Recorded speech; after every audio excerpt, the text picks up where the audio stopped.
This is Pixelated Audio, episode 52, and we've got a great soundtrack lined up from a game we both fell in love with called Madou King Granzort.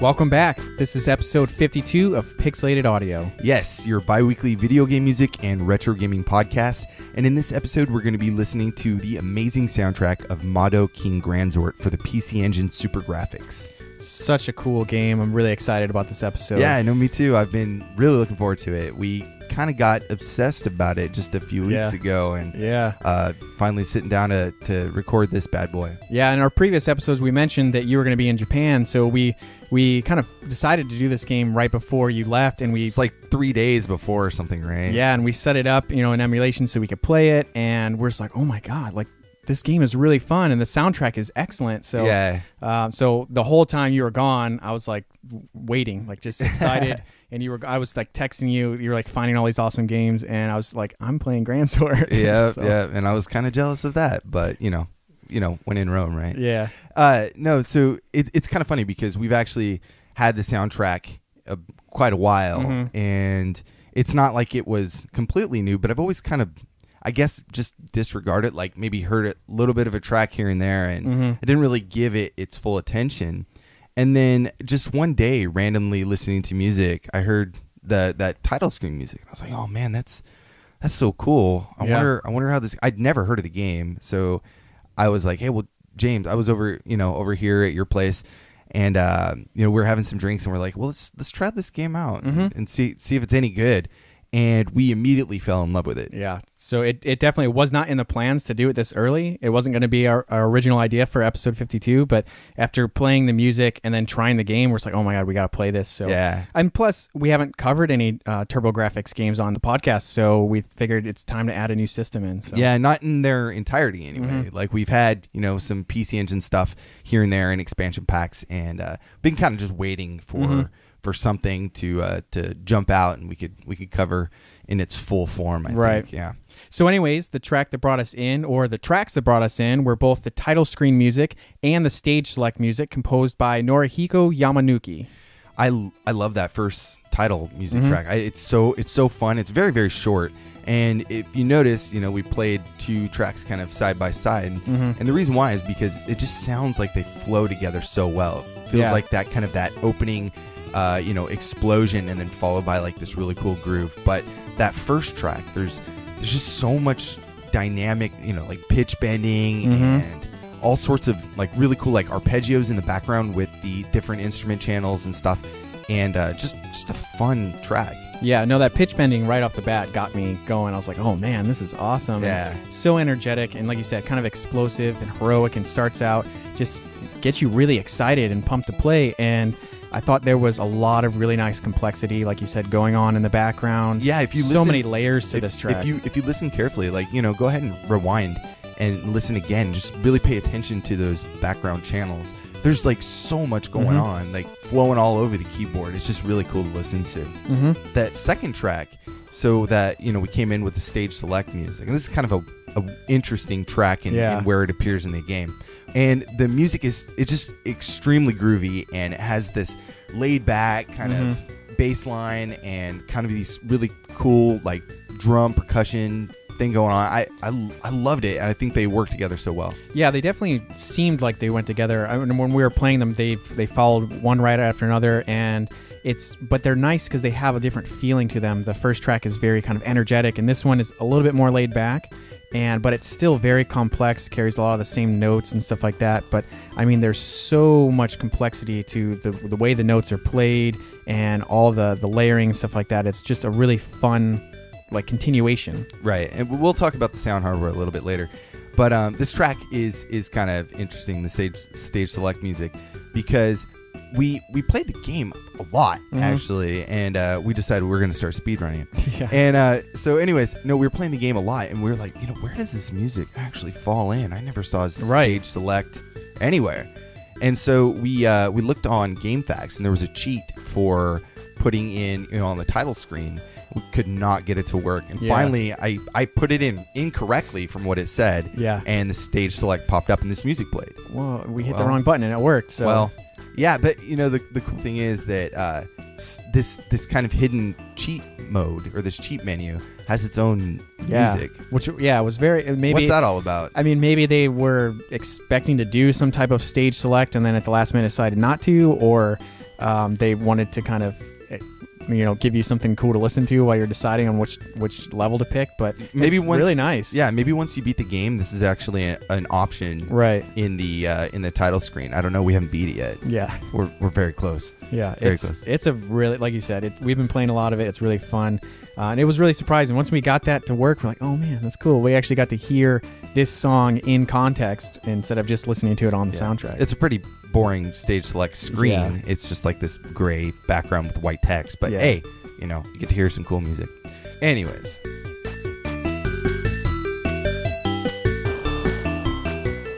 So we actually haven't played any music from the SuperGrafx specifically, so I think we should get into the system. Yeah, technically this is the first time we're actually playing anything from SuperGrafx. Right. We played PC Engine stuff before, but this is the first time it's on the show. So yeah, let's get into it. Yeah, so the PC Engine SuperGrafx is a game console by NEC, which is basically an upgraded version of the PC Engine. Yeah, it's like a PC Engine 1.5. Yeah, originally it was even titled the PC Engine 2 and slated for release in 1990, but they ended up rushing it to market to get it on the shelves in 1989, and the original idea was that it was going to be a true 16-bit system with better graphics and audio over the PC Engine. Yeah, there were only 7 games released on the system that actually took advantage of the slight improvements over the previous hardware, which tested for the system's lack of popularity with developers, I think. Yeah. So in that list of games is 1941 Counterattack, Aldenese, Battle Ace, Daima Kaimura, which is Ghosts and Ghouls, Darius Alpha, Darius Plus, and the spotlight of this show, Madou King Granzort. There was also 3 unreleased titles, Forgotten Worlds, Galaxy Force 2, and Strider. But for this system, really its saving grace was that it was backwards compatible with the nearly 700 titles for the PC Engine. Yeah, so the only difference between the SuperGrafx and the PC Engine is that it had 2 video chips and 4 times as much RAM. The problem is that since the CPU wasn't upgraded, the developers had a lot of trouble really optimizing their code to be able to use both video chips. I'm not sure if they couldn't do it or if it was just like a really difficult challenge to do or it took too many resources. Yeah, I mean it might have not even been worth the effort, but I wish we would have had the option of even getting it here though. Yeah. I mean obviously 7 game it wasn't ever going to be, I mean it was destined to fail, right? I mean you even look at it, it's such a weird. Yeah, no, for me, I remember the first time I saw it, I was like, oh man, this reminds me of like an alien from Aliens because it has like those ribs on it. And I was just like, this thing looks crazy. Like it's definitely like SuperGrafx. Well, it's so weird coming from the PC Engine because the PC Engine is such a small, compact little powerhouse that, it's can't be larger than a slice of toast, and then you get this SuperGrafx, which is like quite a lot bigger. Yeah, it wasn't nearly as wide as like the TurboGrafx 16, but yeah, it definitely was really big compared to the PC Engine. Yeah, and it's like almost like a plus symbol. It looks like it's just very awkward. But yeah, I mean, I would have still liked to see it come here. Yeah, I don't know what they would have done for it, but they're not cheap to get your hands on now. I remember you were saying when you were in Japan, you saw like one. I saw one. Yeah, it was probably a lot. And I saw like 2 games. Yeah, it was like quite a few $100. So I was like, no thanks, but yeah, I'm happy with my PC Engine. So. Yeah. Anyways, let's get into our next track. This is from Stage 1, so let's listen to that, and we will be right back.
That was Stage 1, composed by Norihiko Yamanuki for Granzort on the SuperGrafx.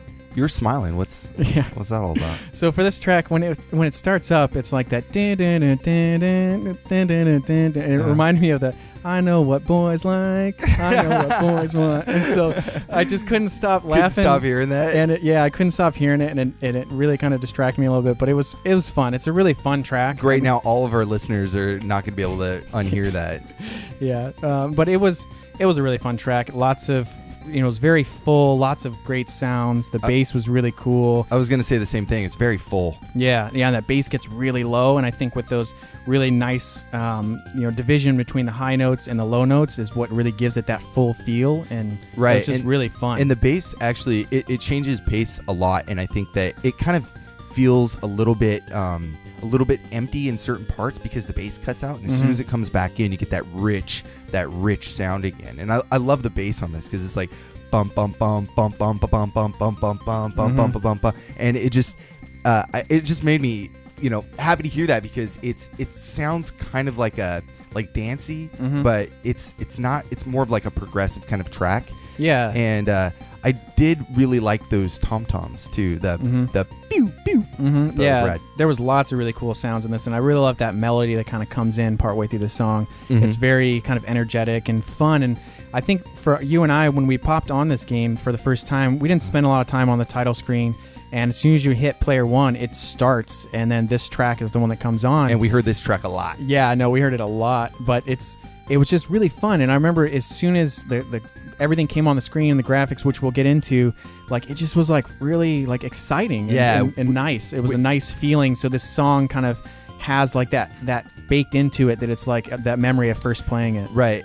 It kind of brought back these kind of childhood feelings. I've never experienced this game before, and when me and you were playing together, it felt like I was a kid, like sitting in my room on a beanbag, with my brothers or my friends, and just playing a game for the first time and getting that feeling, that experience. So this track, it's not my favorite track in the soundtrack by any means, but it does have that weight of nostalgia for me, even though it's kind of like a pseudo nostalgia. Right, because I mean it's a one-player game, so it was like, even though I was playing or you were playing, it was still kind of like, oh man, look at that, like, oh, that's really cool. So yeah, and then this track just on top of everything, it's just really fun.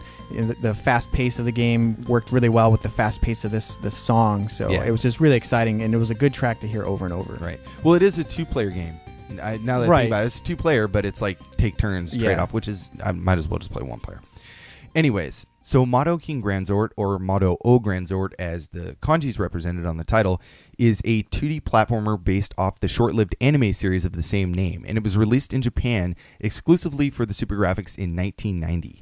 Yeah, and it was published by Hudson Soft and developed by a small company called Mutech.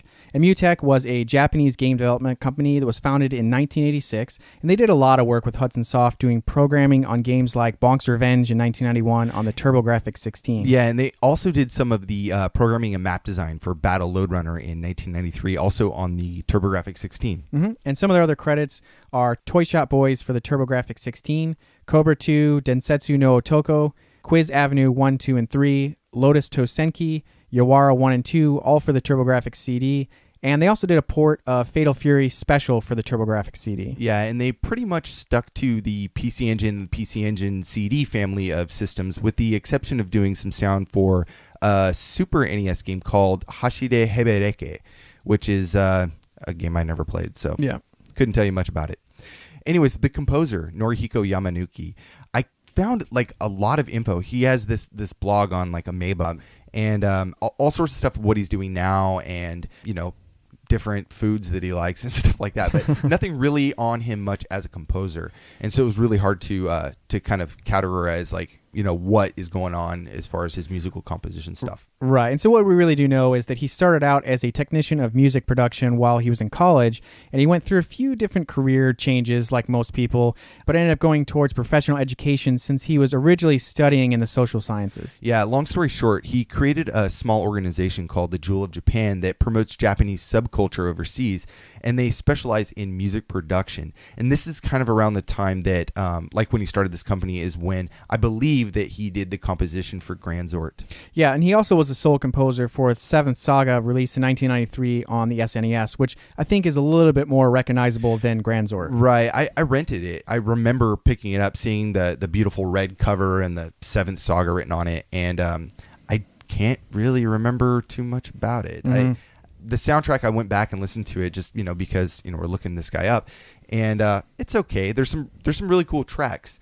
Some of it's kind of meh, but not really my style, but I think overall it's a well-composed soundtrack. Yeah, no, I'll have to check it out. But anyway, let's get into some more Granzort music. So next up, we have Stage 2, and we'll be right back.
All right, that was Stage 2, composed by Norihiko Yamanuki for Granzort on the SuperGrafx. Another cool track, but it's much more menacing feeling than the first, two that we played. Yeah, I think it's that really quick octave, that like there's like several different channels playing that, different keys, different notes, and it just really gets you anxious. I like this track though. I thought it was cool, man. Yeah, no, it definitely fit very well with the game, and I remember for me it was just like there's like this excitingness tied to it because I didn't think we were going to get to level 2. Oh yeah, because like we said, this game is pretty hard, and I was just like so excited. So when this track came on, it was something new that I actually listened to in context, and I was just like, oh my god, this is so awesome. But then I was like, oh, this is a little bit scarier, a little bit more scary. So I was like, this level is going to be pretty hard. But we had, a lot of fun with it. This is a cool track with lots of variety. And I really like that there's like these like slash sounds to it that almost give it like a DJ scratch sound to it. That's on the noise channel. That it's like sounds like an NES. Do you want to hear that real quick? Yeah. Let's see, where is it here? Because I noticed that also in the select screen track, but I forgot to mention it. Yeah, so let's see.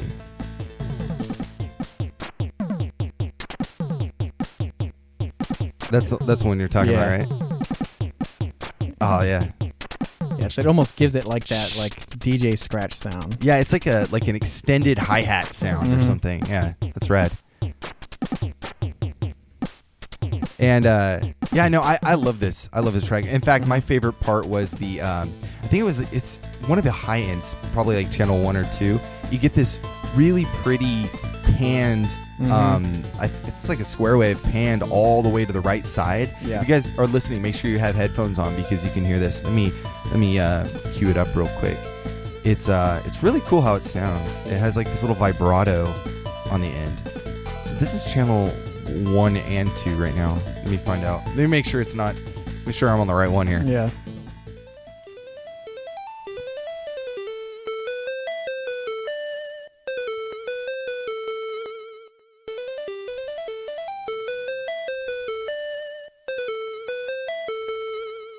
You hear that like just tiny little vibrato at the end there. It's so rad. Yeah, little. Yeah. Different like modulation. That's awesome. It's so funny how just a little subtle change like that can make all the difference in a song. Yeah, it just makes it sound more like real, real instruments and stuff. Even though everything you're hearing is digitized audio. It's programmed still, and planned and but it still makes it sound so much more authentic. I think. Anyways, this is a pretty cool track. I mean, there's a lot. I think there's a lot cooler music coming up. So definitely, if you weren't really digging that last one, you've got plenty in store. Yeah. Anyways, we played some cool music, but this game is fantastic, and we haven't talked about it a whole lot yet. Right. So let's go ahead and dive into the story a little bit, and then we'll get into some gameplay. Yeah, like we mentioned, this game follows a very short-lived anime series. So the basic idea behind the game is that 3 kids get special powers to summon 3 Madou Kings of Earth, Water, and Wind, so they can take on these evil Jado clan. Yeah, nowhere in the game does it mention any of this at all. Right. Yeah, so we were playing through, and even the kind of opening sequence is just kind of like a demo mode of the gameplay. And so there's absolutely no explanation whatsoever. You're just kind of thrown in. So we had no idea what to expect. But I mean, and you don't see any kids or anything like that. It goes right from the title screen to once you hit start right to gameplay. Yeah. So because there's an anime series, we decided to kind of look it up and just to give us some kind of base. And we may be butchering this a little bit, but I guess sometime in the future, the moon was terraformed following this huge earthquake, and this the moon it had this breathable atmosphere, made it inhabitable for humans. And years later, they transformed it into a tourist attraction. And so I guess people, start going there and, ride a roller coaster on the moon. I don't know. Yeah. Well, so actually it's kind of neat where the tourists that start going there, they run into people that live on the moon, and they start hearing these stories of these weird, long-eared, magical creatures. So Daichi, the hero of the series, goes on vacation to the moon and ends up meeting up with 2 other kids named Gus and Rabby, and the 3 of them become involved with those long-eared magical creatures, and they are in this kind of war against the evil Jado clan. So the evil Jado clan, they want to conquer the universe. So now Daichi and his friends are on this big quest to find the 3 ultimate warriors, or the Madou Kings, so that they can unlock the King Madou and defeat all these invaders. So. Yeah, it's weird because the story just... I didn't watch the anime, so it's really hard to look at like some summaries of, like the plot. Yeah. Because it does get really deeply involved. I was just kind of skimming through like the Wikipedia article on it, and it's just like there's just like all sorts of subplot points and stuff. I'm like, this was a short series. Like, how deep does it need to be? Yeah, but I mean, really, when you're trying to summarize anything, if you take anything that people love and you break it into like a paragraph, and you're like, this sounds really dumb, or it doesn't make any sense because there's so much that goes into it. And yeah, I wonder what the instruction manual had to say about it. I don't know. They're just like, well, refer to the anime. Yeah.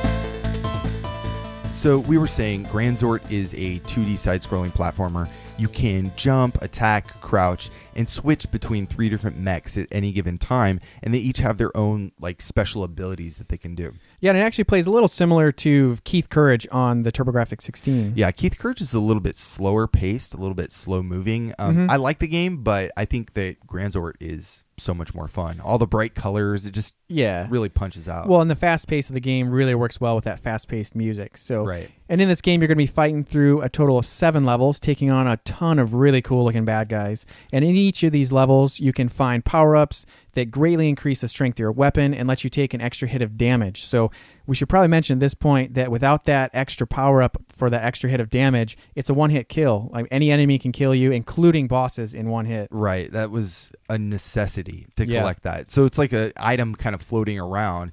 All the power-up items and stuff like that are great because you can take out the enemies easier.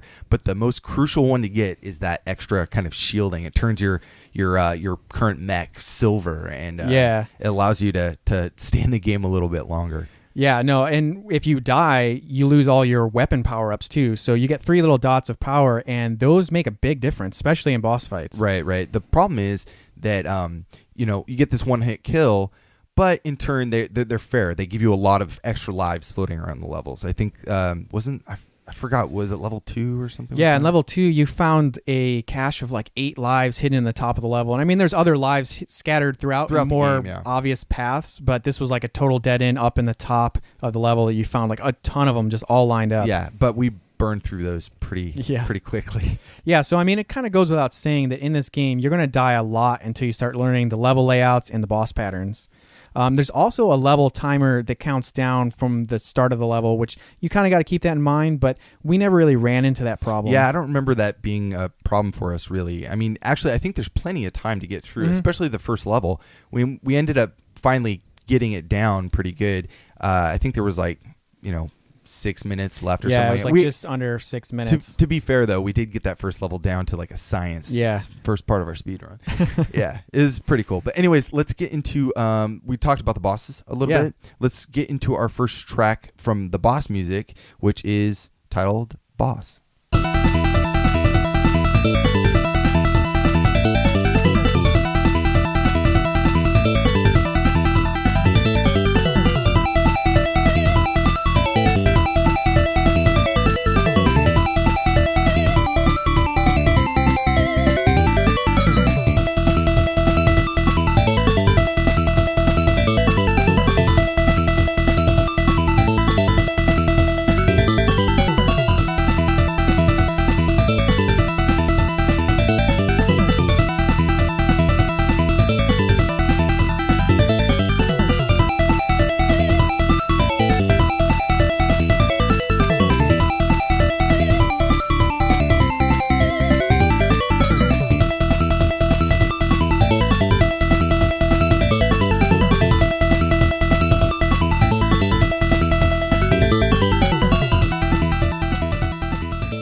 You just heard the boss music composed by Norihiko Yamanuki for Granzort on the SuperGrafx. It's pretty intense. It's very fast paced. To be honest, every boss fight, I barely noticed the music because I was so my eyes were just glazed over trying to figure out what I'm doing. It's pretty quick. It's intense. Well, and when I saw that first boss, and by that point we knew it was one hit kill, and we're like, oh my god, how are we going to do this? And then it felt like it was going to be impossible. So the music brings back that kind of like panicked feel, even though the music is not as menacing as I would have guessed, I guess, for a boss track. It's not as dark, but it's very fast paced. Yeah, it's fast paced, very fast tempo. Yeah, the rhythm is what makes it intense, not so much like, doesn't feel like dark and evil or anything like that.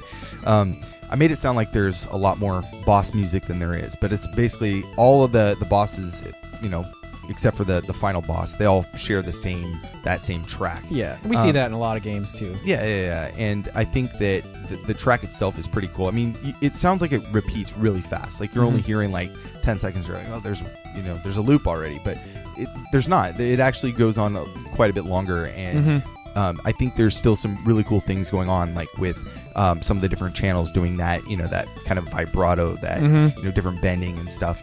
It sounds really technical and really cool.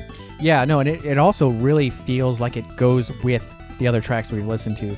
Like so far, all the music we've listened to feels like it all goes together. It's not like this kind of segmented soundtrack. All the music has similar feel and similar sound, which I really like because it has such a great sound. Some other games kind of explore a little more, and I think that some of it kind of go outside of the bounds. Yeah, but they had such a great sound from the beginning, and it made a really good, intense boss fight. Yeah, and this boss music too wouldn't sound, if you replaced this, if you injected this into a level, it would have sounded out of place. Yeah. Right? But during this fight, it's like a single screen, and it's just all this hectic action. It's almost like a Mega Man fight.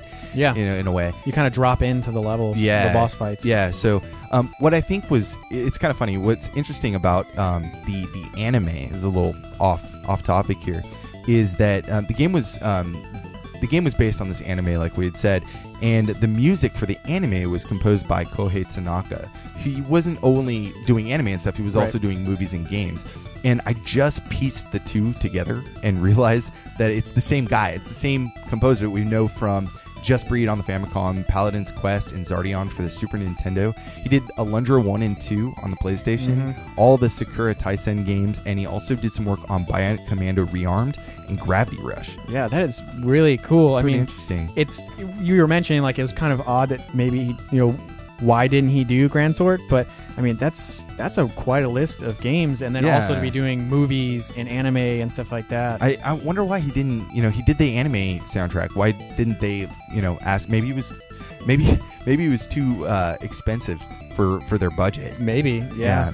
I mean, the anime may at that point not been doing that great, or he could have been moved on to another anime company and didn't want him to do stuff for this contract, or all kinds of different reasons. He could have just not wanted to. But who knows? But the soundtrack, I'm actually glad it was done by Norihiko Yamanuki, because I think he did an amazing job. This soundtrack is so awesome. Like, seriously, I've listened to it over and over. I was on the train in Japan just listening to this like soundtrack over and over. I had like 1 hour one way, and I was just sitting listening to the soundtrack over and over. It's very quick, so I think I listened to the whole album like 4 or 5 times. Yeah. No, I mean, Tanaka's stuff is great. I mean, that's some great soundtracks that you listed games that he's involved with. But yeah, I mean, Yamanuki did an excellent job, and it would have been a totally different game, a totally different feel, I think, with a different composer. Yeah. We haven't talked about the PC Engine sound hardware yet. It's awesome because the PC Engine packs some pretty awesome heat in the audio department. Right. Yeah, so let's get into that a little bit. I don't really have any, amazing kind of channel breakdown thing, but we can kind of talk about the channels individually. And I was thinking, why don't we play a track that we've already played, and we'll just kind of like switch off the channels just so you can get an idea. There's not going to be a whole lot of dynamic flow to it, but at least give you an idea of some of the channels. Yeah, it's always fun. Like, I mean, some people I'm sure may not understand how some of it works, and they're just like, oh my god, this music's so great. Kind of like me, I have a very rudimentary understanding of how all these channels and stuff work, so I always love this part of the breakdown. Yeah, so let me explain the hardware a little bit, and then we'll go back and listen to like level 1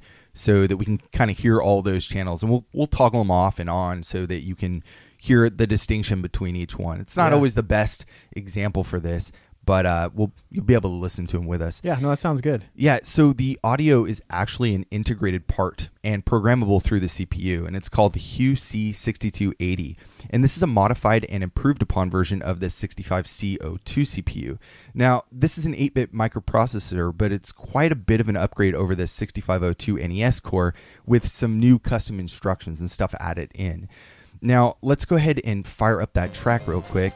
And yeah, this is level 1. So this is with everything turned on. Right. Okay, so like, it's hard to hear just, without knowing, but there's 6 wavetable channels or wavetable lookup synthesis channel. Yeah, and since they're totally programmable, the composer wasn't stuck using standard waveforms like square, triangle, and sawtooth, or even the semi-standards like 25% pulse wave. Yeah, I'm really proud of you, James. Like, you did your research. I did some studying. Yeah, so the chip is pretty thorough here, though. All the channels can do your standard waveform playback, every single one from all 6. But the breakdown, so if we kind of look at some of the individuals here. So this is just channel 1 and 2 on only, and then I'll kind of flip between them. I know what boys want. Shut up. All right, so this is channel 1 and 2. And like I said, everything could do waveform playback. But what's really cool about channel 2 is it can do frequency modulation when channel 1 is muted. So channel 2 actually modulates channel 1 with an LFO. And it's really awesome because it can produce these amazing FM style timbres. So you get these really like almost realistic sounding, I mean, it's FM synth sounding, but it's almost like a real instrument because you get these different waveforms kind of embedded into one note. Right. Anyways, let's turn these off, and we'll go back into 3 and 4. Now, there's nothing really special about there's the whole sound chip is special. Yeah. Everybody's special. No, but these 2 channels actually, they don't really do anything. They don't really have any special functions outside of the standard waveform playback. They kind of do what you expect them to do. Right. So let's flip on channels 5 and 6, and you'll notice something right off the bat. Right, so they do standard waveform playback as well, but they can also produce white noise generation. So it's either or. They can either do waveform playback or they can do the white noise generation. And this is used for drums, sound effects.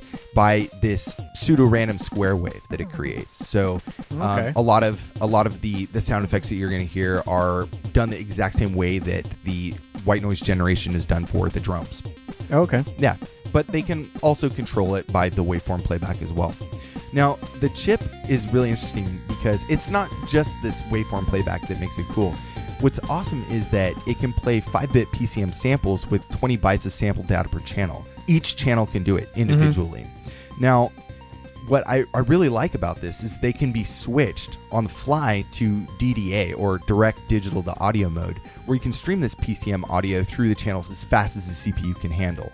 Yeah, so if I understand this right, then if they put too much load on the CPU with PCM, you'd see slowdowns and stuff in the game? Yeah, because essentially everything is running through the CPU, right? Right. And so when we're packing it full of all this PCM data, we have to take into account that the system could suffer from, kind of overloading it with all these excess routines it has to run for the DDA. So I don't know. I think that this makes the chip very unique in that sense, and it does a lot of really cool things. Like if you look across different games and stuff, this isn't just the SuperGrafx. This is the PC Engine, because they share the same hardware. Right. Since NEC was, trying to rush it to market and didn't upgrade anything else. But I think that the music, you can, when you listen to the subtleties in some of the tracks, you can really pick up like how flexible and how dynamic this chip can be. Oh, okay. So even with that possibility of not doing it correctly and getting slowdowns, if they did it efficiently, then that PCM samples could be a huge asset. Programmers were well aware of it, so they always put that into account. So that's why you don't get these full voiced cutscenes. Right. You get what the or CPU any can cutscenes in this game. Right. But it's just an extra feature of this of the sound chip. Anyways, I love it. Love the sound chip. It's great. I mean, as awesome. We've seen so far, I mean, this music is really good. Yeah, we've seen bad PC Engine stuff in the past, though. Of course. Like Batman, I want to love that soundtrack so much, but the compression on it, or the samples that they're using, I have to go back and check, but it's just so grainy that it's hard to really enjoy. I remember when we did the Batman episode, we kind of was talked about there was some cool stuff on the soundtrack, but it's just felt very compressed and just not high enough quality. Yeah, go back and listen to that. That was episode 10. 10, I think. 10, so, yeah. We covered all of Sunsoft Batman games for NES, PC Engine, Super NES, Genesis. Yeah, Game Boy. That's right. Yeah, it was really cool. Anyways, let's get into our next block of music here. We have a track from Stage 3 and Stage 5. It's actually the same track. They play during both levels.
That was Stage 3 and 5, composed by Norihiko Yamanuki for Granzort on the SuperGrafx. What a funky, groovy little track. Yeah. No, I mean, awesome. And it's just really fun. It felt very fun. It wasn't like menacing or really kind of epic. It was just kind of like, oh man, you're going to have a really good time. I feel like it would have fit into like a skateboarding game or something. But I hate this level. Yeah, this level's kind of a a pain. But the whole game is really cool. I mean, this level is probably the worst out of all of them, but like it's still that we've gotten to. Yeah, that we've gotten to. It's hard, but I mean the track was. Maybe that's part of the reason why this is a very hard level, so they want it to feel very fun. But I mean, I just like the full feel of this one, and it felt like a lot of layering. One of the things that I really liked was there was that bass kind of in the background, the bass beat, and then there was like a drum beat on top of that, and then there was the melody, which I thought was really cool. So after we kind of figured out these channels, I kind of wanted to see. Do you want me to do a little demo? Yeah. So what channel? I think the bass was like probably like channel 4, maybe. Let's let me fire this up here. So channel 4. Yeah, it sounds like a bass to me. Yeah. Cool. When I was listening to it, I could kind of solo out the bass, and then there was kind of like a drum beat that I heard going on too. So there was like multiple things going on. Here's channel 6. Yeah, so then there's that drum beat that's kind of doing its own thing. That's so right now you're hearing that kind of that bass and the drum beat kind of working together, and it's kind of like, oh yeah, this is getting pretty cool. And then there was like that whole melody on top of it all. Okay. So you know what channels? No, well, I would guess. Let's take a stab in the dark here. Let's see. Channel 1 and 2 maybe. Yeah, good. Channel, here's 2. So you can see like 2 seems like it kind of just adds a little bit more fullness to the melody.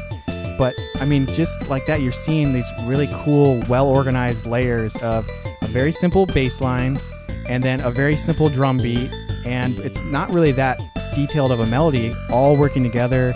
They're kind of cutting in and out, working together so well, which I really liked it for this track. Yeah, and then that's, here's channel 3 just adds those little chimey things, and then 5,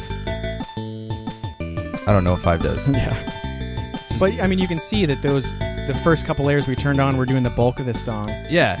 And I just thought it was really neat how, like, right off the bat, I heard all 3 of those different sounds working together in a very well-organized way. Yeah, what's funny to me is I thought the melody was really cool. It felt like a pop song converted.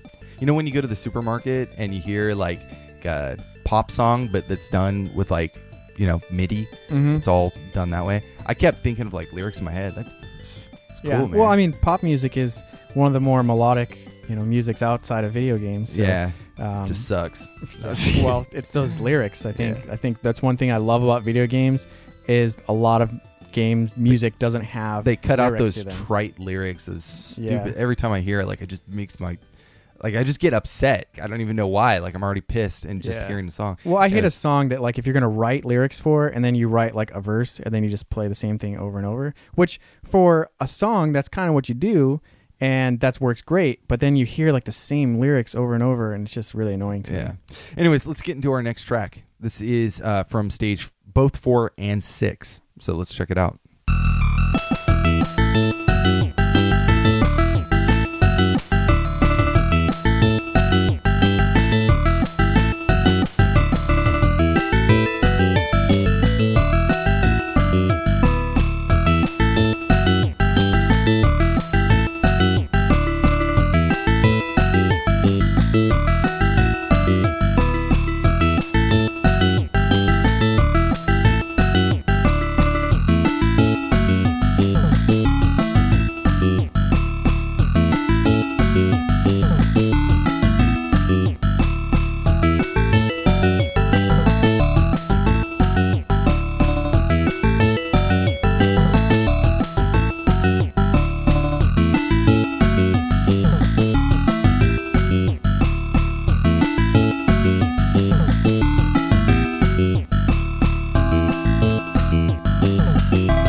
You just heard stage 4 and 6, composed by Norihiko Yamanuki for Granzort on the SuperGrafx. I love this track, man. It's so choppy and crunchy. Everything's on the offbeat. So it just gives this kind of like on the edge of your seat feel. Yeah, even though it's not menacing or anything like that, I really liked how it had some of the similar kind of bass and drum feel as some of the previous tracks. Right. But then I felt like it introduced some different sounds in the melody, like not as high range chirpy synth sounds, which I thought was really cool. And then there were even some kind of like sad sounding like clock dings, almost like a grandfather clock that's hit the hour. Yeah, no, I know what you mean. That's kind of weird, but yeah, I know what you mean. Yeah, but I really like this track. It was still fun too, which I really liked. I mean, I haven't gotten to this level to hear it while playing the level, but this track really stood out to me when listening to the soundtrack. Right. I think what I like about the drum and bass, actually, let me cue that up here. I think it's like channel 4 through 6 or something. You can hear there's like no sustain on it, so it just as soon as the note starts, it's just like an all staccato, and I think that's what's awesome. And the drum too is really tight.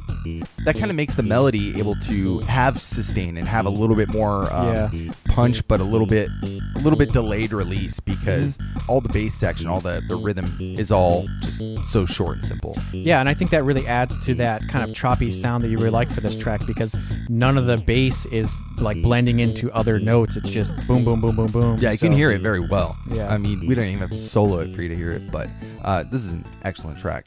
So a lot of music now. We talked about the gameplay and stuff. Let's talk about the graphics a little bit. It's a very important part of this game. Yeah, no, we really fell in love with the graphics pretty quickly.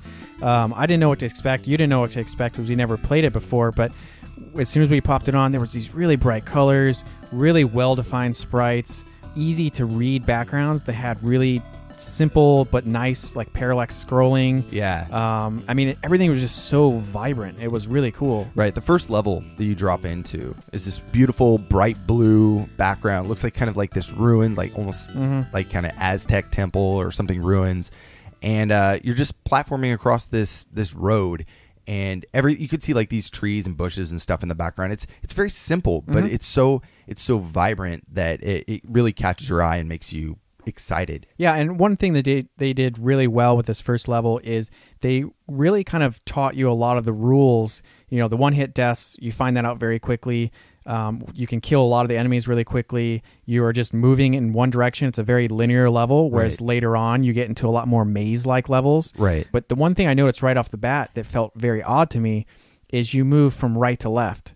So it's almost That's backwards true, yeah. compared to a lot of games. So right. I mean, most platformers, you know, Mega Man, Mario, Castlevania, all that stuff, you're generally moving left to right for the most part. And this one, you start out right off on the right side of the screen and you're moving progressing left. that way, yeah. Now, it's not true for all levels. Right. Well, in level 2, directly starts moving to the right. So. Right. But going back to the parallax, I think what's so really important is that in some of these levels, like the second level, you're in this cave area. Everything's kind of confined. It's kind of tight. There's not a lot of room for exploration. But with the parallax scrolling in the background, you get this beautiful brick kind of scenery that moves along, and it makes everything feel so much more like deep. Yeah, no, it was definitely a great feeling to kind of keep it from feeling so claustrophobic, as they introduced a little bit more platforming and kind of different paths that you could take that kind of lead in the same direction. Right. And that scrolling in the background is just very subtle, but it does give you a very nice feel where you're not so claustrophobic yet. Yeah. And so I think it was level 2 that they really started making requirements for switching your characters. Yeah. To kind of explain that, when we first started playing the game, we had no instruction book or anything like that. So we were kind of winging it. We're just, okay, what does button 1 and button 2 do on the PC Engine? So we're just kind of flying through it. And it wasn't until like maybe 30 minutes of playing and we got to level 2, I tried to pause the game and I actually hit the run button. Yeah. And the run button switches your character to one of the other mechs. Yeah. And we were like, wait. Which we didn't even know that there were multiple mechs in this game. We just thought you start out as the red guy with a sword. And maybe you change later on. Yeah. Who knows? But we didn't know that you could toggle him at the fly. And so when we figured that out, it totally changed our gameplay mechanics. Well, and the very smart thing that they did in the beginning of level 2 is you walk to the right and you jump down into kind of like a lower area, and you are not, as the red guy, you cannot jump high enough to get out of there. Right. So right off the bat, you're like, there's something going on. There's something I'm not doing right here. And then you start hitting all of these random buttons after, you try to figure it out. And then boom, like you said, you switch. Yeah. And that second guy is the guy that you actually need that can do a little bit of like a hover. Yeah. So the three mechs, to kind of break it down, which each one of them do, you start off with the red mech, and he has this sword attack. It's not super fast or anything, but it has a nice range. So it can defend you from bullets, and it can also attack in a top to forward motion. Yeah. And earlier in the episode, we mentioned that each mech has their own special type of thing. So their weapons are all different, but they all have different kind of special abilities that kind of go along with that weapon. So what was the red guy? So the red guy is you crouch down and you hold the attack button, I believe. Button 1, I think. And then you get like this ground shaking kind of sound, and it starts doing damage to every enemy that's on the screen, and it kind of freezes them a little bit in their place too. Yeah. So the second mech is the green mech. Right. I don't even know. Do these guys have names? I would don't assume know. that he's maybe wind because he does like a good jump. Like oh, that's right. Okay. So maybe the red one is earth, since he kind of does that ground shake one, but I don't know. Maybe not. We're getting all over the place. Yeah. So the green mech. Yeah. The green mech, he has like a bow and arrow kind of shot. Yeah. It's like a projectile weapon, and it can only go, I think you can do diagonals and stuff like that, but it can't really protect you from stuff coming down at you. Right. And it's very limited to a very small, like precise point on the screen. So you can't really do like a full range of attack with it. You have to be very specific about where your target is. His special, though, is awesome. He can hover. He can fly. Yeah. So getting up, moving around, jumping over enemies, you could just fly over all of them. So that's really useful. And it has a neat mechanic to it. So you can kind of jump, and as you're hitting it, if you're holding the jump button, he starts to kind of dip, and then it's like a thrust. And then he like gathers more speed, and you can kind of like tap it to keep him in the air, which is kind of nice. Yeah. And then the last mech is a blue mech, and I guess that's water. Yeah. Sure. Wind. I don't know. But he has the worst weapon, actually, I think, out of all of them. But it might be the fastest weapon. Well, I don't know if it's the worst. We didn't use him a lot, and then we started using him more later. He has like, it's almost like a Donatello staff. It's almost like he like shoots out like a rod from his arm or something. It could be like a whip-like thing, but there's no like arc motion. So it kind of just shoots straight out from him. Yeah. So unlike the sword, you can't protect from above. And unlike the green one, you can't shoot from a distance. Shoot out, yeah. So he's got very short range. But yeah, he can do it very quickly. He can just kind of shoot straight out. But his special is very useful for him. Very crucial to gameplay later on. So for him, you can hold the attack button, and while you're walking, and he creates like a blue force field around him, that the force field does damage and keeps him safe from any projectiles. Right. Which is really nice. Yeah, so you can jump on an enemy's head and damage them at the same time, because it's kind of like this bubble around him. Right. So that's kind of the character breakdown. And all these characters, their special is done by this gauge at the bottom of the screen. It's like their weapon gauge, and it only lasts a certain period of time before it needs to recharge. Yeah, and as soon as you stop using their special, the gauge starts to charge immediately. So if it's only halfway or a quarter of the way, it'll just start charging right away. Right. So we talked about the boss music, but we haven't talked about the bosses specifically yet.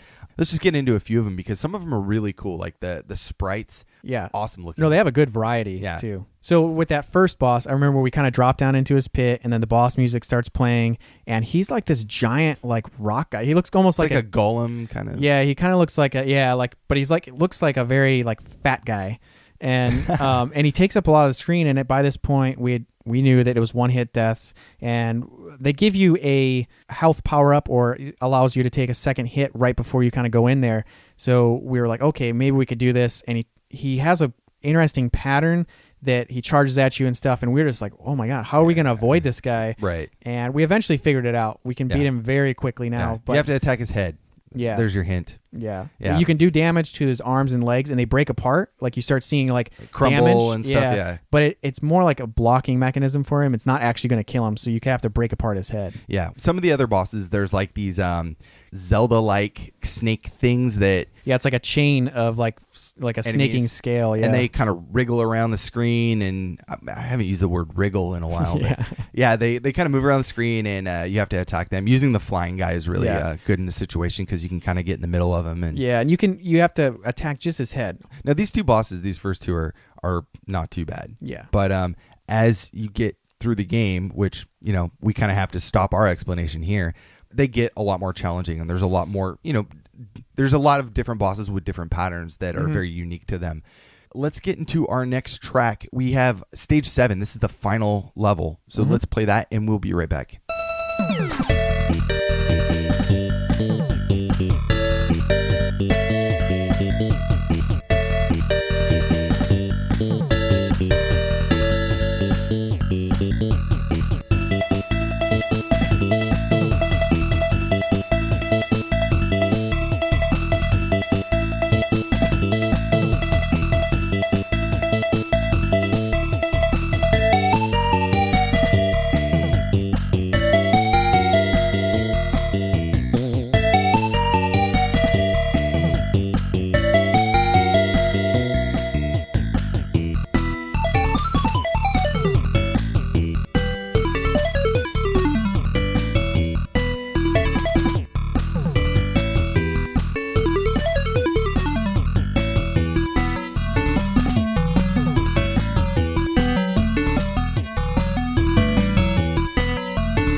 That was stage 7, composed by Norihiko Yamanuki for Granzort on the SuperGrafx.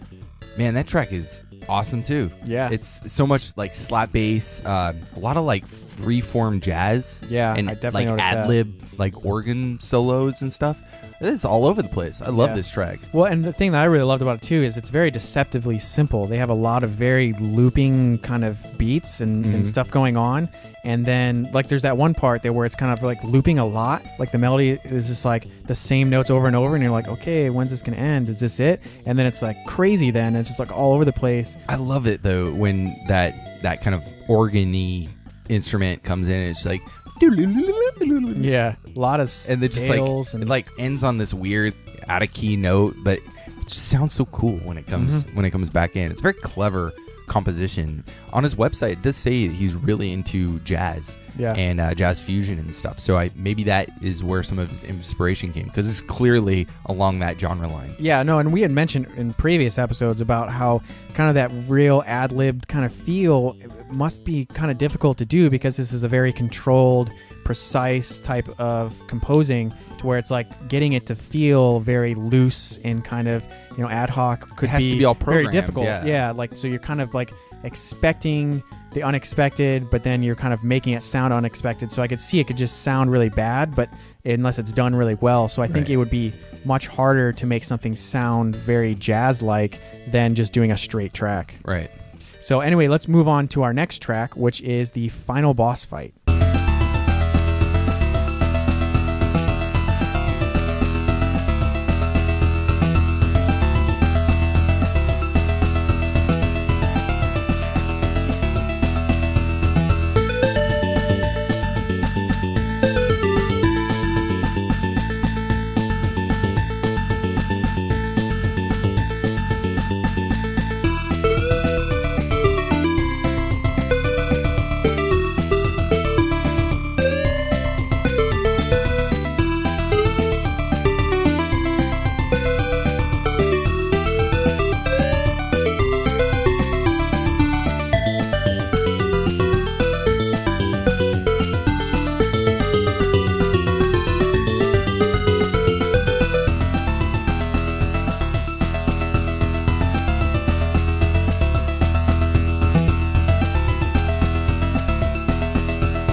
That was Final Boss from Granzort on the SuperGrafx composed by Norihiko Yamanuki.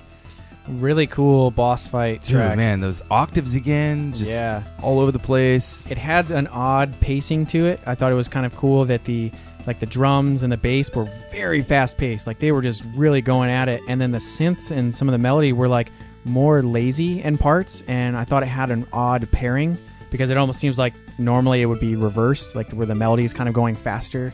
Okay, yeah. And then, I mean, that bass was just going crazy. It was so ominous. That was so cool. Yeah, we were kind of listening to some of the different channels together, and we noticed something interesting about how the bass is, because we were trying to solo out just the bass by itself. Mm-hmm. We realized, wait a minute, there's still 2 channels up, and it's channels 4 and 5. Right. So let's listen to that real quick, because I think this is a really cool kind of way that he composed this track. So here's the track. This is just channel 4 and 5.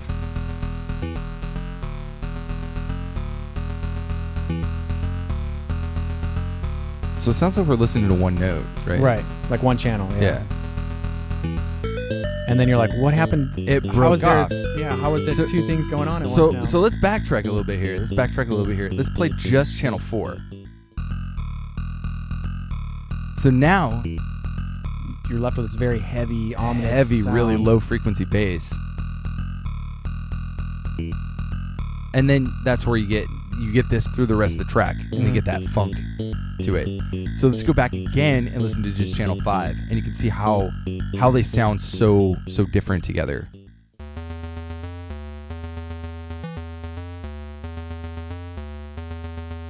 So I didn't even hear this. Yeah. And then it goes into the melody. Yeah. So essentially you have 2 different layers, 2 different tracks that are one is doing bass continuously, and then one is doing bass and then breaks off into this kind of high melody. So they have 2 bass lines going at once for part of the song, which is nuts. Using different instruments too. Yeah, like different one notes is like sawtooth and one is it's like a triangle or something. It just sounds so cool. Yeah. So for me, that really brought home the very ominous, dark feel of this track, even though there was some really high melody parts going on. Yeah. No, this is a cool boss track, and I think that just the weird things like that double kind of bass line and some of the other melody parts, like you were saying, that lazy kind of upper and high end, like kind of organ synthy sounds. It just all together is just this really interesting, unique track. We don't hear this that much. When you really break it down, you really pay attention to everything. Yeah. It just does sound like a track, of its own, Yeah. No, I mean, really, for a lot of boss music too, you get like this kind of dark, progressive, like up-tempo feel, but a lot of times it's a very simple kind of pattern. It's a very simple loop because you're very intense and very focused on the battle. But this one is a very complex song, which I really appreciated. Right. Anyways, we absolutely love this game. Yeah, not everyone else did, though. Not everybody else did. It's weird. I don't get it. I don't quite get it. Our tastes, sometimes fluctuate up and down based on, other stuff. We fell in love with this game before we read anybody else's kind of review or stance on it. I think you saw that, like, Hardcore Gaming. Yeah, Hardcore Gaming 101, they didn't have... I mean, they did a review on it, and they didn't have such a bright, shiny view of everything. They felt that the game was very rushed and that it actually wasn't that much fun to play.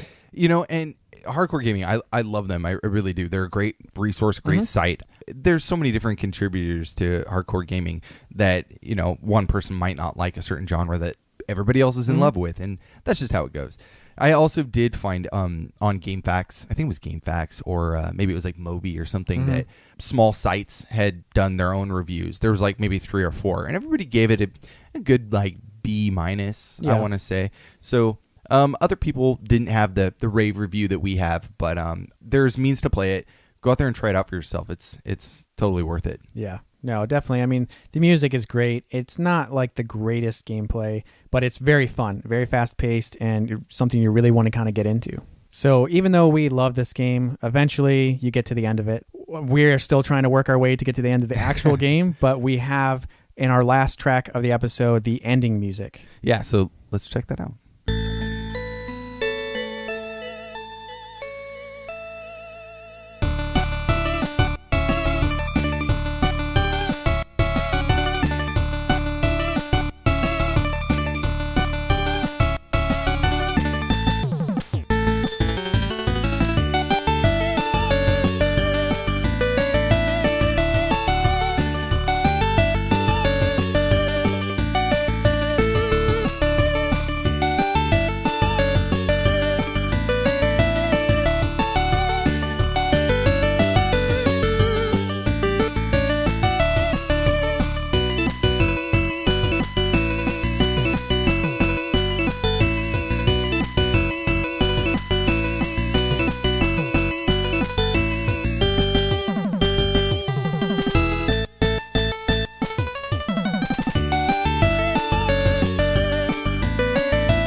You just heard the ending track composed by Norihiko Yamanuki for Granzort on the SuperGrafx, and I think that was a track taken from a Mr. Big song.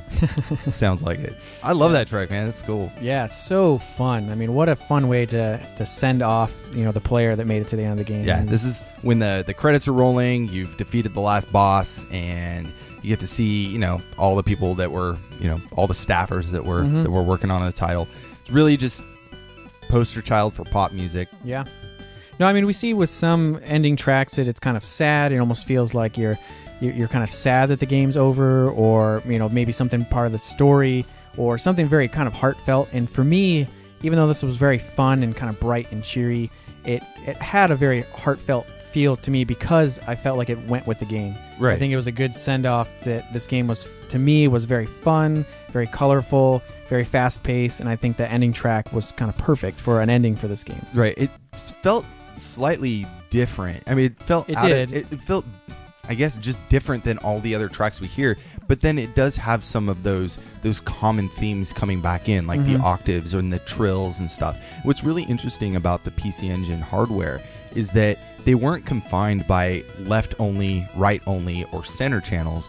They could actually do like 25% left and 75% right. So if you're listening to this track, you may notice like these kind of like twinkling little trills in the background that are more predominant in one ear or the other, but then the echo on that is in more predominant on the other side. So you get this very stereo feel and it's just amazing sound, and I think that makes this track very rich in itself too. Yeah, and I think it adds to the funness of it, and you just kind of feel like you're wrapped up in the track, like the track is kind of surrounding you, which I think is just such a great feeling. Yeah. Cool soundtrack overall. I hope you guys really enjoyed it. Yeah, and I think we only scratched the surface of how deep you can dissect some of these songs. There's so much stuff going on. The playlist itself, the album itself, the soundtrack itself is fairly short. I mean, that's why this episode might seem a little bit lopsided because we are kind of discussing the game a little bit more, but we want to give it justice. So I think that I think we did an all right job. Yeah. Anyways, so I just got back from Japan. Right. So I do have a little something for you. Oh, nice. And I already gave you a bulk of stuff. Yeah, and I've been releasing some of those photos on Instagram. Yeah. So, but I actually have some stuff I kind of tucked away that I was like, oh, I'll just give it to him during the episode. You have no idea what it is, right? Right. No, I don't. You have no idea. Yeah. So what have I told you so far? That it has potential to be more of a fun project, that it kind of can start out as not like you can do stuff with it now, I guess, but it has down the road has a fun project you and I can work on or something like that. So. Okay. So you really have no idea. That's good. I have no idea. Because I've been like downplaying this is so much because like I'm kind of excited. There's kind of this ongoing joke. Maybe I'm the only one that gets the joke. Maybe you don't even get the joke, but it's an inside joke that James' birthday is always coming up. And so, yeah, your birthday is not for months. And it's like, well, hey, you're going to be in Japan. My birthday's coming up. So, well, while you're there, it's nice to grab stuff. But I think for you, it's hard to kind of hang on to it until July, which is when it happens. So you always end up getting your birthday gift from me like around this time every year. Let me give you the first little bag. This may or may not be related. And that bag may or may not be annoying. Yeah, so sorry. You're going to have to go through this quickly. We have people who can't see and probably don't care about what you're opening here. Oh, wow. So there's a bunch of stuff here. I'm seeing some Street Fighter Zero for Sega Saturn. I'm seeing some Fighters Mega Mix for Sega Saturn. I'm seeing a lot of Sega Saturn, so that's pretty cool. I see. Okay, this one. This is Denshi Dego. Yep. For PlayStation. Yeah, you talk about that one a lot. So you can drive trains with me. Yeah. Dude. No, that sounds cool. Virtual Cop 2 for Sega Saturn. Daytona USA Japanese. I had that for my Sega Saturn when I was a kid. Virtual On. And Vampire Hunter. I always loved the art for this one. Yeah. So close your eyes because there's the second part. I think you get it now. Maybe. Here you go. Surprise, surprise. It's a Super Nintendo. No. Oh, man. That's awesome. It's a Sega Saturn. Yeah. So we've had this joke, too, about Sega Saturn night because I'm always trying to get you over to play Sega Saturn with me. Oh, man. Now I have a Sega Saturn and a really nice collection to start with. Yeah. It's a good quality. Thank you so much. Glad you like your gift. To wrap up the show today, we covered Madou King Granzort on the PC Engine SuperGrafx, composed by Norihiko Yamanuki. If you want to know more about the show, then you can check us out online at pixelatedaudio.com for show notes and all of the tracks that we play. We have a nice little wrap-up of the track list with all the times that they start. So if you want to go back and just listen to some of these tracks on their own, you can go to the website and just kind of fast forward, skip around, and re-listen to them. And let us know how you like the soundtrack on Facebook, Instagram, and Twitter at Pixelated Audio. We just love hearing from you guys, what you like, what you didn't like, if you got some ideas for other episodes. We just love hearing about it. We've got some really great comments on iTunes. Yeah, we actually have a few we want to give some thanks to, some shout outs to. Yeah, so Nathan, aka Utopia Nemo, left us a really great comment. We really loved it. Yeah. We had a lot of fun reading that one. Yeah. So thanks a lot. Thank you very much. And there's also one from Small Hats. And there's also one from Large Hats. No, I'm just kidding. There's Small Hats. I want to say thank you very much for your feedback. You guys keep the comments and feedback coming. We really appreciate it, and it keeps us moving forward. Keeps us wanting to do that. I mean, this is the perfect payment. Really look forward to more. Yeah, it's great seeing that we're on the right track, that you guys love these odd systems like the PC98, the Amiga, all the Virtual Boy, all that stuff, that you want to hear more about that. I mean, we love doing these offbeat tracks, SuperGrafx. I mean, you can't really get a whole lot more offbeat than that. So yeah, until we do our Game Park 32 episode. Yeah. Anyways, also want to give a shout out to VGM Rips, all the guys over there, to CHH who did the actual rip for this soundtrack. Props to him. Oliveira, Crimson, 11, 17, Sonic of 8, G, The Guardian, and Graw. All you guys, awesome. Trying to mix it up who I give shout outs to every episode. But we want to make sure we start trying to plug them more, because they are a very integral part of our show, and I really appreciate those guys, and I'm glad to be a part of VGM Rips. Yeah, I mean, we kind of consider ourselves a little bit like video game historians, and that's someone, that's a group that has a very high quality, the love and passion for what they do, and I mean, they do a great job. Yeah. Anyways, if you're new to our show, you're new to the podcast, and you want to check out some of our past episodes, we just released Falcium on the Famicom Disk System while I was in Japan. Yeah. I think it turned out pretty good. Yeah, I've listened to that episode several times. I just love the music. I haven't listened to it yet, man. I just love the music from that episode. Yeah, the music is really good. We also did one. What else did we do recently? So we had our episode 50, which was a plus size expansion pack. That was a big one, actually. That was our kind of milestone episode. We feel like we've graduated a little bit, and we had a whole bunch of systems on there. PC98, Virtual Boy, Amiga, of course, Sega Saturn. Oh, we had the Sharp X68000 too. Yeah, I mean, we had just a ton. Too many. Just go back and listen to it. Yeah. Anyways, thank you guys for listening. Check the feed in a few weeks for the next episode.